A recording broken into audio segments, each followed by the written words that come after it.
पुत्र कामेष्टि यज्ञ के प्रताप से राजा दशरथ को 4 रत्न ईश्वरीय अवतार पुत्र रूप में राम, लक्ष्मण, भरत, शत्रुघ्न प्राप्त हुए और राजा दशरथ ने अपने जन्म को सफल माना।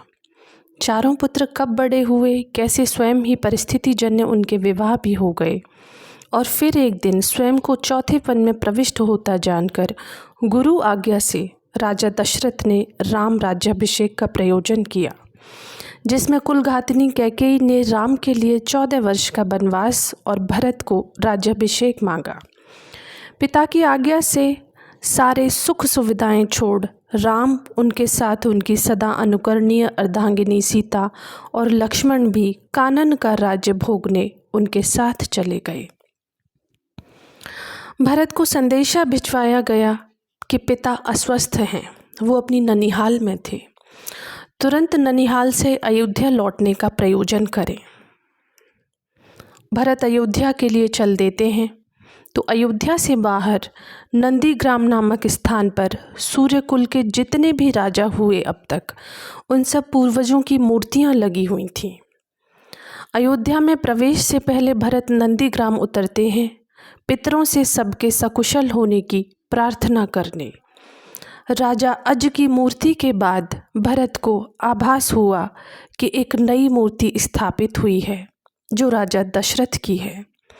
मलिन मुख, द्रवित हृदय लेकर भरत ने अयोध्या में प्रवेश किया और जब उन्हें सब षड्यंत्र का पता चला तो अपना माथा पीट लिया, सिर धुन अपने जन्म को धिक्कारने लगे।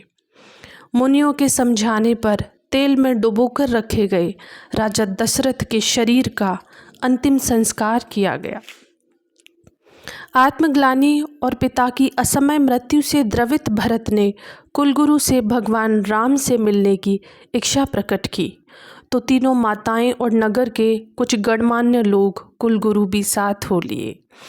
चित्रकूटी में पर्णकुटी बनाकर राम रहने लगे तो एक दिन वन देवी उनके पास आती हैं और कहती हैं कि प्रभु, मेरे लिए भी कोई आज्ञा देकर मुझे अपनी सेवा का सुअवसर दें और मुझे कृतार्थ करें। तो राम कहते हैं, मेरे लिए तो सब उचित ही है, पर मेरा भाई भरत जब उसे पता चलेगा कि मैं यहाँ चित्रकूट में हूँ तो मुझसे मिलने ज़रूर आएगा। और मैंने चित्रकूट आते हुए देखा कि रास्ते में कांटे बहुत हैं। तुम उन रास्तों को कांटे और कंकर पत्थर विहीन कर दो। वनदेवी आश्चर्यचकित हो जाती हैं और कहने लगी, क्या आपके भाई भरत इतने कोमल हैं कि पथरीली पृथ्वी और कांटे उन्हें अधीर कर सकते हैं? तो भगवान राम ने मुस्कुराते हुए कहा, उसे वह कांटे और पथरीले मार्ग अधीर नहीं करेंगे। उसके लिए हृदय विदारक होगा यह जानना कि उन पथरीले कटीले रास्तों से होते हुए मैं नंगे पैर चित्रकूट आया। यह भरत सह न पाएंगे। वनदेवी भगवान श्री रामचंद्र जी की आज्ञा का पालन करने के लिए चली जाती हैं। उसके बाद भरत गणमान्य लोगों के साथ चित्रकूट आते हैं। पिता के स्वर्ग सिधारने का समाचार भगवान श्री रामचंद्र जी को मिलता है और एक ज्येष्ठ पुत्र होने का जो भी कर्तव्य होता है वह चित्रकूट में उन सारे कर्तव्यों का निर्वहन करते हैं। उसके बाद एक दिन शाम के समय दोनों सभाएं आमने सामने बैठी हुई हैं, जिसका वर्णन यहाँ पर किया गया है। तदनंतर बैठी सभा उटज के आगे, तदनंतर बैठी सभा उटज के आगे, नीले वितान के तले दीप बहु जागे। तदनंतर बैठी सभा उटज के आगे, नीले वितान के तले दीप बहु जागे। सभा पर्णकुटी के सामने बैठी हुई है और नीले आकाश रूपी चादर के नीचे टकटकी लगाए नैन सुरों के थे वे, परिणामोत्सुक उन भयातरों के थे वे। टकटकी लगाए नैन सुरों के थे वे, परिणामोत्सुक उन भयातरों के थे वे। इंद्र स्वर्ग का राजा है, लेकिन उसका सिंहासन बहुत जल्दी डोल जाता है, वह जरा सी देर में अस्थिर हो जाता है। टकटकी लगाए देख रहे हैं, भरत का प्रयोजन, भरत का संकोच जानते हैं और राम के लिए भरत का प्रेम जानते हैं। इसीलिए उनके मन में बार बार पाप आ जाता है कि कहीं भरत के आग्रह पर, अनुग्रह पर, प्रेम पर राम इतने द्रवित ना हो जाएं कि जिस प्रयोजन से वह चित्रकूट में आए हैं वह प्रयोजन अधूरा रह जाए। उत्फुल्ल करौंदी कुंज वायु रह रह कर, करती थी सबको पुलक पूर्ण मह मह कर। प्रकृति अपनी सुंदरता के उच्चतम शिखर पर है, उनकी सेवा में उपस्थित है। वह चंद्रलोक था कहाँ चांदनी वैसी, प्रभु बोले गिरा गंभीर नीर निधि जैसी। समुद्र जैसी गंभीर वाणी श्री रामचंद्र जी भरत से कहते हैं, क्योंकि भरत इतने संकोच में हैं कि अब तक कुछ बोले भी नहीं हैं। हे भरत भद्र अब कहो अभीप्सित अपना, हे भरत भद्र अब कहो अभीप्सित अपना। सब सजग हो गए भंग हुआ ज्यों सपना। जैसे सभी सपने में थे, भगवान श्री रामचंद्र जी ने भरत से कहा कि हे भाई अपना प्रयोजन कहो यहाँ आने का। तो सभी जैसे नींद से जाग गए, क्योंकि सारी सभा मौन थी, कौन बोले सब इस दुविधा में थे। भगवान श्री रामचंद्र जी ने इस दुविधा को भंग करते हुए भरत से पूछा, हे भरत भद्र अब कहो अभीप्सित अपना। सब सजग हो गए भंग हुआ ज्यों सपना। हे आर्य रहा क्या भरत अभीप्सित अब भी, मिल गया अकंटक राज्य उसे जब तब भी। तो भरत कहते हैं कि हे आर्य, क्या अभी भी भरत का कोई अभीप्सित बाकी रहा? उसको तो अकंटक राज्य मिल गया अयोध्या का। पाया तुमने तरतले अरण्य बसेरा, तुमको जंगल का राज्य मिला, तुम आज यहाँ पेड़ के नीचे पर्णकुटी बनाकर रह रहे हो। पाया तुमने तरतले अरण्य बसेरा, रह गया अभीप्सित शेष तदपि क्या मेरा। मेरी वजह से तुम्हारी ये दशा हुई है, अब और कौन सा अभीप्सित होगा इस भरत का। तनु तड़प तड़प कर तप्त तात ने त्यागा, तनु तड़प तड़प कर तप्त त्याग तात ने त्यागा। क्या रहा अभीप्सित और तथापि अभागा।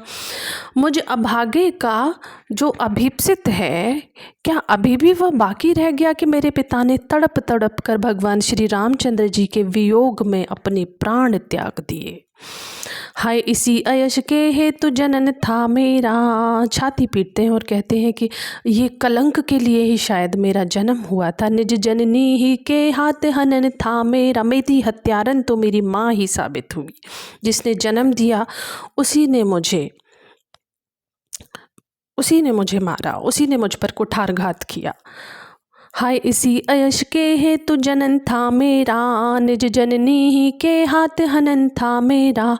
अब कौन अभीप्सित और आर्य वह किसका, संसार नष्ट है भ्रष्ट हुआ घर जिसका। अब क्या अभीप्सित ऐसी कौन सी इच्छा है और वो किसकी इच्छा होगी, किस चीज़ की इच्छा मैं करूं। मेरे लिए तो सारा संसार ही नष्ट हो गया है, क्योंकि मेरा घर बिखर गया है, भ्रष्ट हो गया है। मेरी माँ ने इतनी भ्रष्ट बुद्धि वाली बात करी और मेरे लिए अयोध्या का अकंटक राज्य मांग लिया, और जो उस राज्य का अधिकारी था उसके लिए 14 वर्ष का कानन का राज्य मांगा, जंगल का राज्य मांगा। मुझसे मैंने ही आज स्वयं मुँह फेरा, हे आर्य बता दो तुम्हें अभीप्सित मेरा। मैं स्वयं से नजरें मिलाने लायक रहा ही नहीं प्रभु, अब मेरा और क्या अभीप्सित हो सकता है, और क्या इच्छा हो सकती है, अब आप ही बता दो। प्रभु ने भाई को पकड़ हृदय पर खींचा। भरत के हृदय विदारक वचन सुनकर भगवान श्री रामचंद्र जी प्रेम से भर गए और उन्हें पकड़कर खींचकर अपने गले से लगा लिया। रोदन जल से सविनोद उन्हें फिर सींचा, और दोनों भाई प्रेम अश्रुओं की धारा में भीग गए। उसके आशय की थाह मिलेगी किसको, उसके आशय की थाह मिलेगी किसको। जन कर जननी ही जान न पाई जिसको। भरत के मन की थाह, उसको जन्म देने वाली जब माँ ही न समझ सकी, तो उनको जो आत्मग्लानि है उसकी थाह कोई नहीं समझ सकता, लेकिन भगवान श्री रामचंद्र जी सब जानते हैं। उनके आशय की थाह मिलेगी किसको, जन कर जननी ही जान न पाई जिसको। यह सच है अब लौट चलो तुम घर को, यह सच है तो अब लौट चलो तुम घर को। चौके सब सुनकर अटल कह कई स्वर को। जब माता कैकेयी को ये पूरा विश्वास हो गया कि भरत का इसमें लेश मात्र भी किसी तरह का कोई योगदान और प्रयोजन नहीं था, जो उनसे एक पाप हुआ है, तो कैकेयी को जब यह भरोसा हो जाता है कि राम ये बात जानते हैं, तो वो राम से कहती हैं, यह सच है तो अब लौट चलो तुम घर को, चौके सब सुनकर अटल कैकेयी स्वर को। तो कैकेयी ने उठकर कहा कि हे राम, अगर यह सच है जो तुमने कहा भरत के विषय में अभी, तो तुम घर लौट चलो। सबने रानी की ओर अचानक देखा, वैधव्य तुषार व्रता यथा विदुलेखा। बैठी थी अचल तथापि असंख्य तरंगा, वह सिंही अब थी हाहा गौमुखी गंगा। अब तक जो घायल शेरनी की तरह व्यवहार कर रही थी और जो राजा दशरथ की मृत्यु का भी कारण बनी, अब वही गौमुखी गंगा की तरह हो गई थी। हाय जनकर भी मैंने न भरत को जाना, और पश्चाताप कर रही हैं।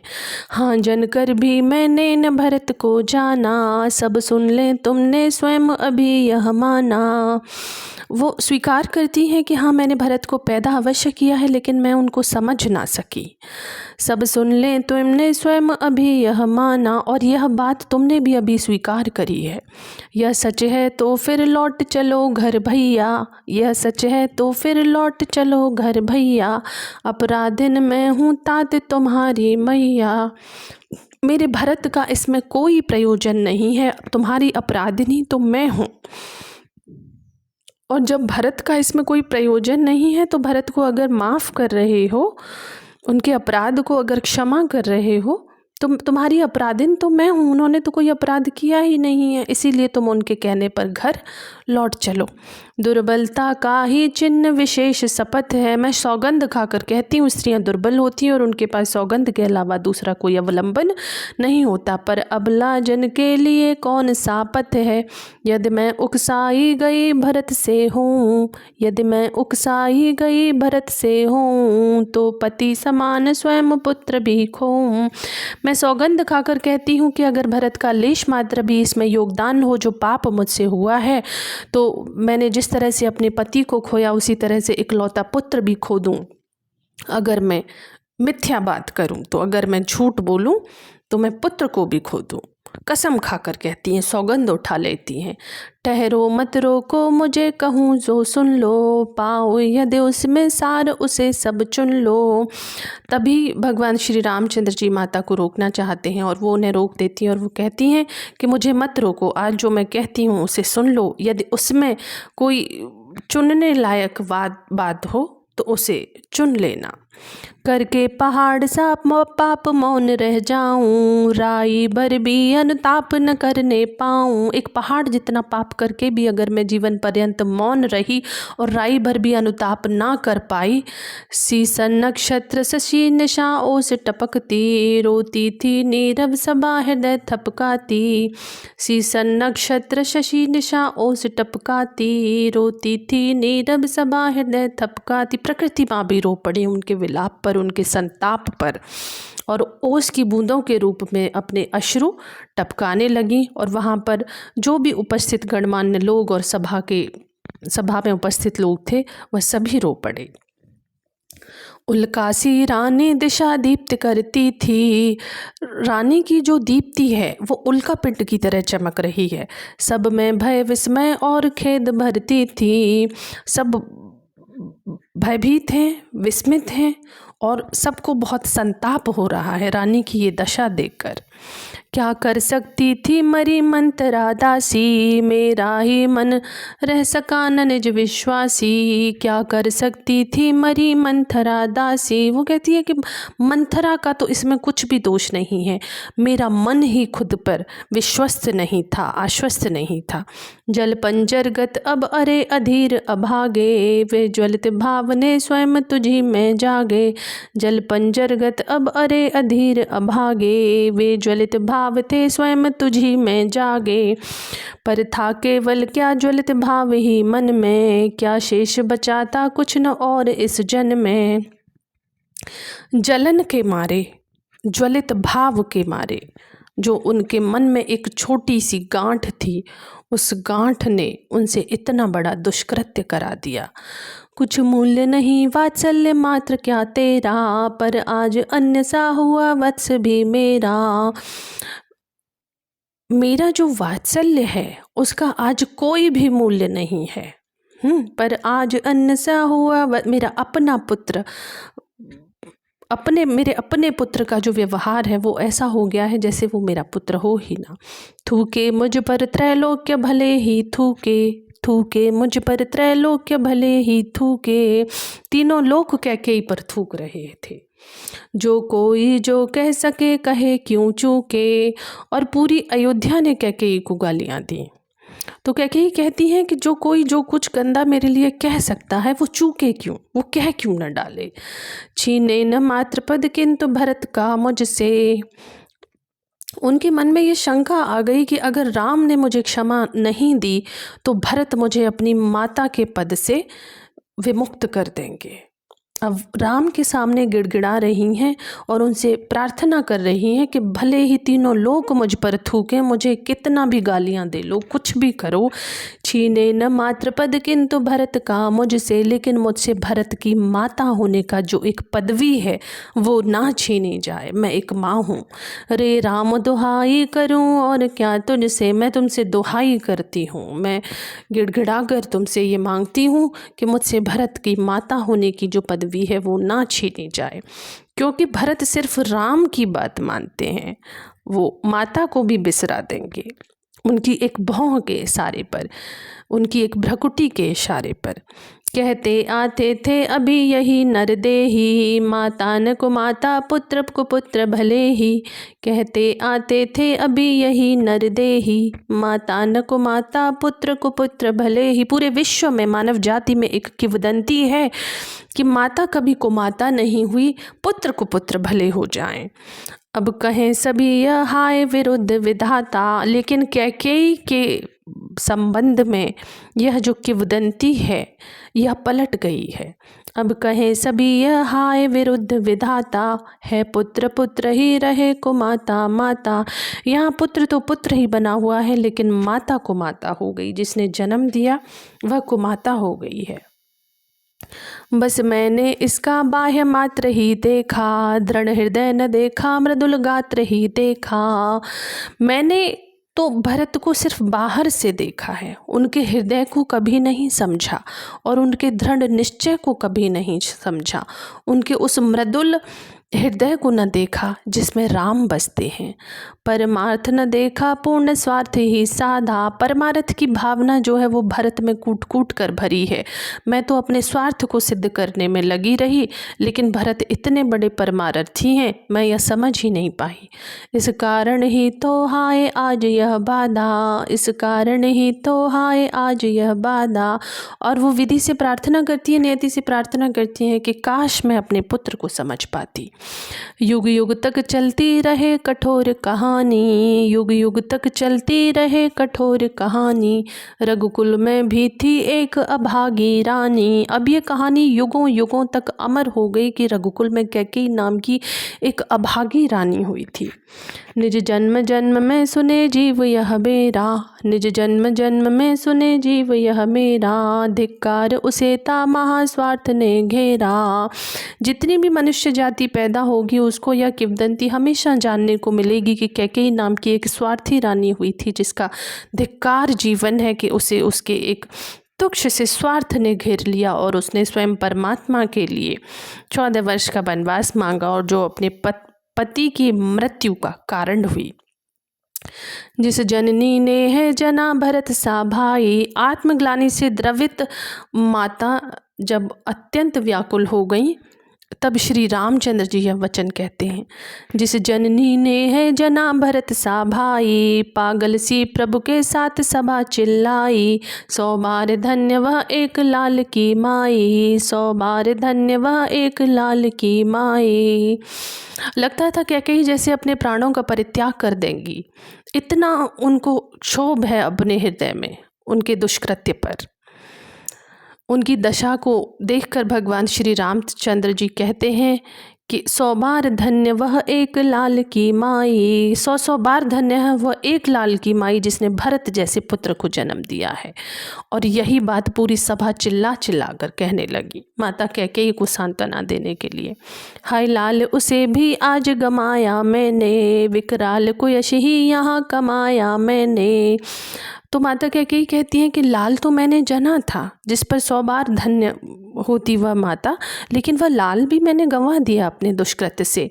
विकराल को यश ही यहाँ कमाया मैंने, और मैंने तो यहाँ पर कुयश ही कमाया है, अपयश ही कमाया है। निज स्वर्ग उसी पर वार दिया था मैंने, हर तुम तक से अधिकार लिया था मैंने। मैं तो मरणोपरांत भी स्वर्ग की अधिकारी नहीं हूँ, क्योंकि वो भी मैंने अपने पुत्र पर वार दिया। और भगवान श्री रामचंद्र जी का, राजा दशरथ के ज्येष्ठ पुत्र का जो अधिकार था राजगद्दी पर बैठने का, वो तक छीन लिया मैंने। पर वही आज यह दिन हुआ रोता है, जिसके लिए मैंने अयोध्या का अकंटक राज्य मांगा, वह आज भिखारी से भी निरा परिस्थिति में होकर यहाँ रो रहा है। शंकित सबसे घृत हरित तुल्य होता है, शंकित सबसे घृत हरित तुल्य होता है। श्रीखंड आज अंगार चंड है मेरा, फिर इससे बढ़कर कौन दंड है मेरा। शंकित सबसे घृत हरिण तुल्य होता है, श्रीखंड आज अंगार चंड है मेरा, फिर इससे बढ़कर कौन दंड है मेरा। पटके मैंने पद पाण मोह के नद में, जन क्या क्या करते नहीं स्वप्न में मद में, जन क्या क्या करते नहीं स्वप्न में मद में। पटके मैंने पद पाण मोह के नद में, जन क्या क्या करते नहीं स्वप्न में मद में। हाय दंड कौन क्या कर उसे डरूंगी अब भी, हाय दंड कौन क्या उसे डरूंगी अब भी। मेरा विचार कुछ दयापूर्ण हो तब भी, हाय दया हंत वह घृणा अह वह करुणा। वह तरणी सी है आज जानवी वरुणा। यह सकती हूँ चिर नरक सुने सुविचारी, सह सकती हूँ चिर नरक सुने सुविचारी। पर मुझे स्वर्ग की दया दंड से भारी, लेकर अपनाया कुलिश कठोर कलेजा। मैंने इसके लिए ही तुम्हें वन भेजा, मैंने इसके ही लिए तुम्हें वन भेजा। घर चलो इसी के लिए न रूठो अब यूँ, घर चलो इसी के लिए न रूठो अब यूँ। कुछ और कहूँ तो उसे सुनेंगे सब क्यों। कैकेयी बार बार भगवान राम से विनय करती हैं कि स्वप्न में मद में आकर कौन सा वो घृणित दुष्कृत्य है जो लोग नहीं करते हैं। मुझे तो स्वर्ग से भी डर लग रहा है, क्योंकि पर मुझे स्वर्ग की दया दंड, स्वर्ग की दया अगर मुझ पर कर दी जाए तो वो मेरे लिए दंड से भी भारी है। लेकर अपनाए कुलिश कठोर कलेजा, मैंने इसके लिए ही तुम्हें वन भेजा।